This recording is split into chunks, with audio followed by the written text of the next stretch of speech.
പരിശോധന നടത്തിയ 50% വിമാനങ്ങൾക്കും തകരാർ. ന്യൂഡൽഹി വിമാനങ്ങളിലെ സാങ്കേതിക തകരാർ കണ്ടെത്താൻ ഇന്ത്യൻ വിമാന കമ്പനികളുടെ വിമാനങ്ങളിൽ പരിശോധന. എയർ ഇന്ത്യ, ഇൻഡിഗോ ഉൾപ്പെടെ മികന്നവുമായ വിമാന കമ്പനികളുടെയും വിമാനങ്ങളിലാണ് പരിശോധന നടത്തിയത്. ഇതിൽ 50% വിമാനങ്ങളിലും സാങ്കേതിക തകരാർ കണ്ടെത്തിയതായി കേന്ദ്ര വ്യോമമന്ത്രാലയം അറിയിച്ചത്. 6 വിമാന കമ്പനികളുടെ 1300 എയർക്രാഫ്റ്റുകളാണ് പരിശോധിച്ചത്. ഇതിൽ 187 എണ്ണത്തിൽ തകരാർ കണ്ടെത്തി. 450 ആയ ഇൻഡിഗോ വിമാനങ്ങൾ പരിശോധിച്ചപ്പോൾ 56 എണ്ണത്തിൽ തുടർച്ചയായ തകരാറുകൾ വരുന്നതായി കണ്ടെത്തി.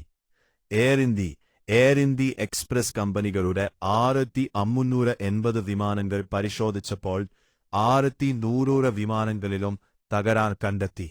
456 സ്പൈസ് ജെറ്റ് വിമാനങ്ങൾ പരിശോധിച്ചതിൽ 6 ഭക്ഷ്യത എണ്ണത്തിലും തകരാറുണ്ട്. ആകാശ എയറിന്റെ 32 എണ്ണത്തിൽ 16 എണ്ണത്തിലും തകരാറുണ്ട്.